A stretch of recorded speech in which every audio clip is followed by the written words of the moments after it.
जय हिंद दोस्तों। Bank loan default होने के बाद कितने दिनों बाद आप पर केस करेगा, और अगर केस करेगा तो कौन सी धाराओं के अंदर करेगा। आपको उस धारा के अंदर क्या चीजें होंगी, क्या प्रॉब्लम आ सकती है, क्या आपको जेल जाना पड़ेगा, और अगर आपके ऊपर बैंक केस करता है तो किस प्रकार से उस केस में आपको बेल लेनी है और फिर अपने लोन की सेटलमेंट करवानी है।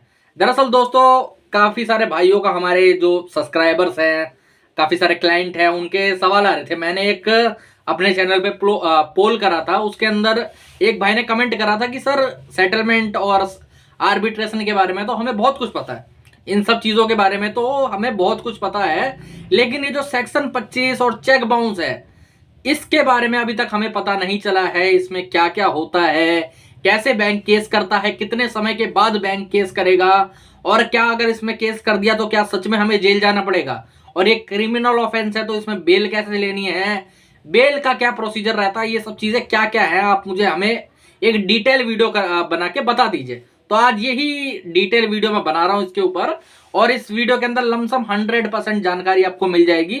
इस वीडियो के बाद आपको कहीं और जाने की जरूरत भी नहीं पड़ेगी।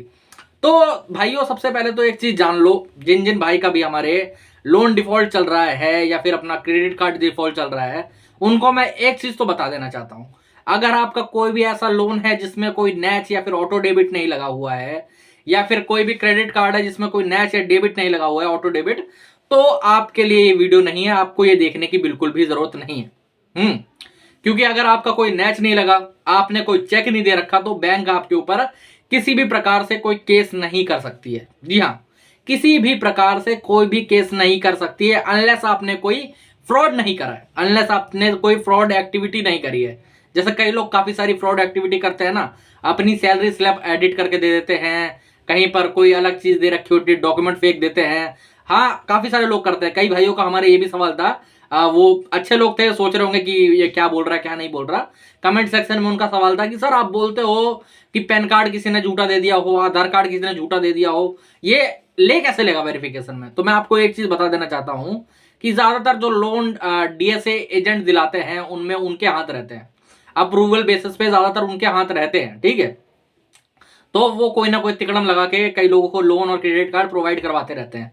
तो इसीलिए मैं आप सभी पे कहता हूं कि अगर आप लोग किसी प्रकार से कोई लोन या क्रेडिट कार्ड ले रहे हो, या फिर फ्यूचर में लोगे, या फिर अपना किसी रिश्तेदार भाई बहन किसी को भी दिलाओगे, तो किसी भी डीएसए एजेंट के थ्रू ना दिलाएं, क्योंकि वो लोग अक्सर हर जगह पे झूठी झूठी चीजें लगा देते हैं। एक केस मेरे सामने आया था जिसमें एक हमारे भाई थे, उन्होंने क्या करा था, अपनी जो सैलरी स्लिप थी उसको एडिट करके दे दिया था, अपने डॉक्यूमेंट्स जो थे वर्क के, वो दो चार नकली दे दिए थे।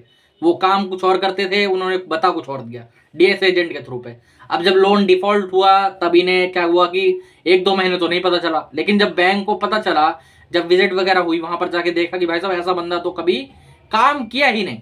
जब वेरीफाई हुआ तो पता चला यहाँ पर तो ये डॉक्यूमेंट ही फेक है। तो उनके ऊपर बकायदा अलग अलग प्रकार पे धाराएं लगाई गई थी, उन्हें बाद में बेल लेनी पड़ी थी, बहुत ही ज्यादा प्रॉब्लम हुई थी उन्हें। तो इसलिए मैं बताता हूं कि डीएसए एजेंट्स के थ्रू कभी भी ना लोन ना ले। अब आते हैं अपने मेन पॉइंट पे। सेक्शन 25 या फिर चेक बाउंस का केस बैंक कब करता है?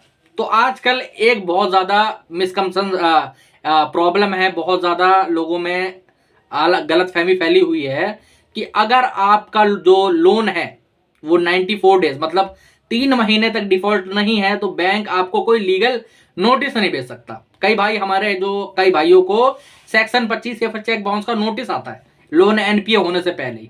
तो मेरे भाई, मैं आपको बता देना चाहता हूं कि बैंक चाहे तो आपको लोन डिफॉल्ट होने के तुरंत बाद ही वो नोटिस भेज सकता है। अब ये नोटिस क्या है, ये कोर्ट का समन नहीं है, अभी केस नहीं करा है। बैंक कह रही है कि हम केस कर देंगे, आप हमें बताओ कि करना क्या है। तो ऐसे में क्या करना चाहिए, अगर आपको कोई नोटिस रिसीव हो रहा है, वो नोटिस जो एडवोकेट के पैनल से आया होता है, वो कोर्ट से नहीं आया, पहली बात तो। अब ऐसे नोटिस के लिए क्या करना है, ऐसे नोटिस का आपको तुरंत रूप से रिप्लाई लिखवा देना चाहिए। दरअसल कई केसेस में देखा गया है, लमसम मैं बता रहा हूं 60% केसेस में देखा गया है, जब आप सेक्शन 25 या चेक बाउंस के नोटिस का रिप्लाई दे देते हो, तो बैंक ज्यादातर केस नहीं करती, क्योंकि उसे समझ में आ जाता है कि जो क्लाइंट है वो ज्यादा समझदार है, वो अगर हम उसके ऊपर केस कर भी देते हैं तो वो क्या करेगा कि बेल ले लेगा और टेंशन फ्री हो जाएगा। आप वहां पर नोटिस का रिप्लाई दे दो, नोटिस के रिप्लाई में लिख दो भाई साहब अभी मेरी स्थिति ठीक नहीं है, ये सब चीजें हैं, आगे चल के मैं सेटलमेंट कर लूंगा, या फिर ये रहा प्लान, इसके हिसाब से मेरा लोन रिस्ट्रक्चर कर दो, मोरेटोरियम दे दो। तो बैंक नहीं करता जाता। अब मान लेते हैं कि आपका लोन एनपीए हो गया, केस कब कर सकती है? एनपीए के बाद, 94 डेज के बाद ही केस कर सकती है। अब कई भाई लोग पूछते हैं कि सर मेरे 10 जगह से लोन है, 10 जगह से अगर केस हो गया तो हम क्या करेंगे? मैं एक चीज और बता देना चाहता हूं, एक और प्रॉब्लम है आप लोगों के दिमाग में कि हर एक बैंक केस करता ही करता है। ज्यादातर 90% बैंक जो है वो केस नहीं करते। क्यों नहीं करते? उनको पता है कि अगर हम केस करते हैं तो ज्यादातर हमारा पैसा मर ही जाएगा। क्यों मर जाएगा? अगर केस करेंगे तो एक तो लीगल फीस का बहुत ज्यादा डर है, ठीक है। दूसरी चीज, लीगल फीस के बाद ये ज्यादा डर है कि अगर बंदे ने बेल ले ली तो उसके बाद वो केस चलता रहेगा, वो केस की कोई लिमिट नहीं है। कुछ मैं बता रहा हूं, मेरे क्लाइंट्स के जो केस हैं वो 6-6 साल से पड़े हुए हैं और अभी तक उनमें कुछ भी नहीं हुआ। उन लोन की सेटलमेंट अभी भी नहीं करवा पा रहे क्योंकि क्लाइंट के पास फंड है नहीं, तो इसलिए केस खिंचता जाता है। अगर मान लो उसी की जगह पे सेटलमेंट की बात करी होती तो शायद 1-2 साल में क्लाइंट सेटलमेंट करवा लेता, है ना। तो ऐसे में क्या करता है बैंक, ज्यादातर केस नहीं करता, और जितने छोटे अमाउंट रहते हैं ज्यादातर जो 1-2-4 लाख 5 लाख, उनमें तो बिल्कुल भी नहीं करते हैं ज्यादातर, समझ लो। आपका मान लेते हैं 10 जगह से लोन है तो उसमें से 2-3 जगह से ही कर सकते हैं अगर करेंगे तो, ठीक है। अब अगर करते हैं, मान लेते हैं चेक बाउंस या फिर सेक्शन 25 का केस आपको कर देते हैं किसी भी जगह पे, तो पहली बात तो कई भाई लोग पूछते हैं कि सर इसे सेम सिटी में ट्रांसफर नहीं करवा सकते। देखो, सेम सिटी में अगर आप ट्रांसफर करवाते हो तो उसमें बहुत ज्यादा प्रॉब्लम्स रहती है। और पहली बात तो अगर मान लो आपका ईसीएस डिफॉल्ट होता है या चेक बाउंस होता है, चेक बाउंस में तो ये देखा गया है ज्यादातर होता क्या है कि सेम स्टेट में चेक बाउंस करते हैं, या फिर किसी करेंगे भी तो ज्यादा दूर वाले में नहीं करते, 100-200 किलोमीटर इतना रहता है, ठीक है। लेकिन जो ईसीएस है, ईसीएस बाउंस है, वो क्या करते हैं, वो कम से कम जो करते हैं वो 1000 किलोमीटर दूर। जैसे हमारे कई क्लाइंट है जो मुंबई में रहते हैं, गुजरात में रहते हैं, उनका जो केस करा जाता है वो वेस्ट बंगाल में करा जाता है, कलकत्ता में करा जाता है। कलकत्ता वाले का केस कहां करा जाता है? कलकत्ता वाले का केस करा जाता है गुजरात में, जयपुर में। दिल्ली वाले का केस कहां करा जाता है? उड़ीसा में कर देंगे, तमिलनाडु में कर देंगे, आंध्र प्रदेश में कर देंगे। ऐसा करते हैं। ऐसा क्यों करते हैं? इसका मेन पॉइंट ऑफ व्यू क्या है? सिंपली एक तरीका है आपको मेंटली हैरेस करने का। जी हाँ। अब चेक में क्या होता है, चेक इतना दूर जाके बाउंस नहीं कर सकते, सीधी सी बात है, इतना ज्यादा दूर जाके चेक बाउंस नहीं कर सकते। कई 1-2 भाई जो 100 में से 1-2-4 होते हैं उनका होता है, वैसे ज्यादातर 99% लोगों का चेक या तो सेम स्टेट में होगा या फिर होगा भी तो बहुत पास में होगा, दूर नहीं होगा ज्यादा, ठीक है। लेकिन ईसीएस में कम से कम जो करा जाता है वो 1000 किलोमीटर दूर करा जाता है। कुछ हमारे 1-2-4 खुशनसीब भाई हैं जिनका सेम स्टेट में पड़ता है, वरना सबका इतना दूर पड़ता ही पड़ता है कुछ भी करके। अब मान लेते हैं आपके ऊपर चेक बाउंस या फिर सेक्शन 25 का केस पड़ गया, आपको समन रिसीव हुआ है। समन कैसे रिसीव हुआ है? स्पीड पोस्ट के माध्यम से रिसीव हुआ है, मेल पे आया है, कैसे भी आया समन। आप कई भाई लोग पूछेंगे मेल पे कैसे आ सकता है, तो होता क्या है, कई कंपनीज जो है, एनबीएफसी है या फिर बैंक है, वो आपको मेल पे भी भेज देती है। जब आपको रिसीव नहीं होता ना वहां पर, तो मेल पे, व्हाट्सएप पर, इस जगह पे भी भेज दिया जाता है। जैसे ही आपको समन रिसीव हो रहा है, अब आपको क्या करना है, आपको देखना है कि वो डेट कब की है, वो डेट 1 महीने बाद की है, सेम मंथ की है, या फिर कब की है। आपको जैसे ही वो नोटिस रिसीव होता है, आपको तुरंत रूप से उस पर बेल लेनी है। बेल आप कैसे ले सकते हो? कई भाई लोग हम पे पूछते हैं कि सर अगर मान लो मेरे को बेल लेनी है, मैं उस स्टेट में नहीं हूं, मैं 1000 किलोमीटर दूर रहता हूं, मेरे को तो इतनी जल्दी छुट्टी मिलेगी नहीं, तो मैं क्या करूं? आप क्या कर सकते हो, आपको बेल लेनी होती है तब तो आपको जाना इंपॉर्टेंट है ये, ठीक है। इस चीज पे मत रहो कि अगर मेरे को बेल लेनी है तो मेरे को नहीं जाना पड़ेगा। आप अपना अगर लॉयर भी वहां पर करते हो सेम स्टेट में, तो ये प्रॉब्लम है कि अगर वहां पर सेम स्टेट में है तो वो डेट आगे बढ़वा सकते हैं, वो आपके बिहाफ पे बेल नहीं ले सकते, आपको बेल के लिए वहां पर जाना पड़ेगा। अब क्या करना चाहिए आपको, 1 दिन की छुट्टी लो, 1-2 दिन की छुट्टी लो, 1 दिन पहले वहां पर चले जाओ, सेम स्टेट है, कोई दिक्कत वाली बात नहीं है। 1 दिन पहले वहां पर चले जाओ, वहां पर जाके बात कर लो किसी लॉयर से।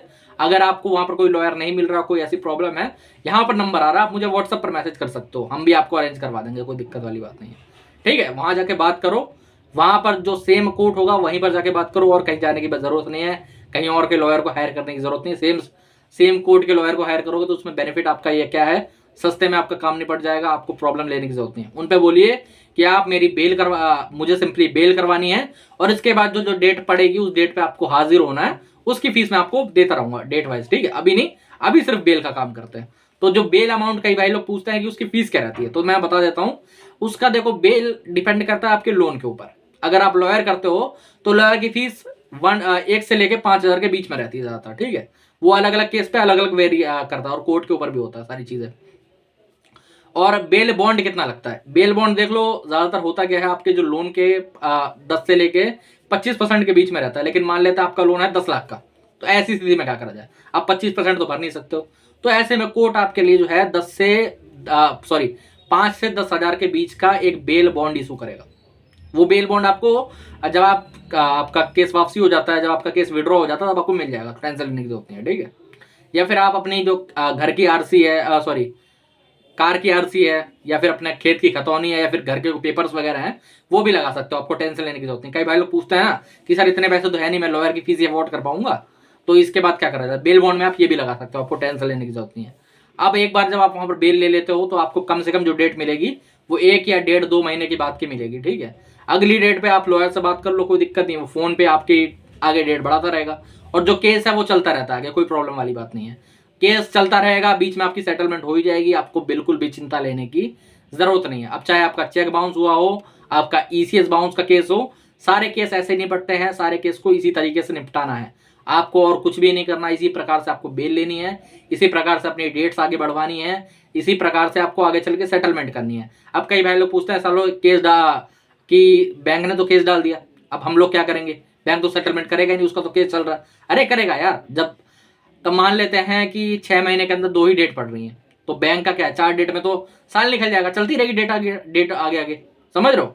बैंक का नुकसान है ना, तो बैंक अपने आप ही सेटलमेंट करता है, आपको चिंता लेने की बिल्कुल भी जरूरत नहीं। आराम से 10 से 20% में अगर मान लो आपका कोर्ट केस चल रहा है, तो आप 30 से 40% के बीच में भी सेटल करवा सकते हो, आपकी जो कोर्ट फीस है वो सब बचाने के लिए। तो आपको टेंशन लेने की बिल्कुल भी जरूरत नहीं। वैसे जो बड़ी अमाउंट है, वो अगर कोर्ट केस भी हो गया तो 20 से 30% के बीच में अच्छा है, और अगर आप उससे भी कम में करवाना चाहते हो तो 10 से 20 के बीच में भी होता है, लेकिन उसके लिए आपको थोड़े हाथ पैर मारने पड़ेगा, आपको थोड़ी मेहनत करनी पड़ेगी। और अगर इसके बाद भी आपकी कोई प्रॉब्लम है, कोई दिक्कत है, कोई रिकवरी वाला परेशान कर रहा है, कोई लीगल नोटिस आ रहा है, कोई आपको बेल करवानी है, या फिर आपको ऐसे किसी लीगल नोटिस का जवाब देना है, आपको कॉल फॉरवर्डिंग की कोई सेवा लेनी है, फिर ऐसे सेटलमेंट करवानी है, ऐसी कोई भी प्रॉब्लम है, तो यहाँ पर नंबर आ रहा है, आप हमें व्हाट्सएप पर मैसेज कर सकते हो, ठीक है। नॉर्मल कॉल करोगे कोई जवाब नहीं आएगा, व्हाट्सएप पर कॉल करोगे तो भी कोई जवाब नहीं आएगा। आप हमें व्हाट्सएप पर मैसेज करें, फिर हम आपके मैसेज का रिप्लाई करेंगे। तो दोस्तों आज के वीडियो में इतना ही। जय हिंद।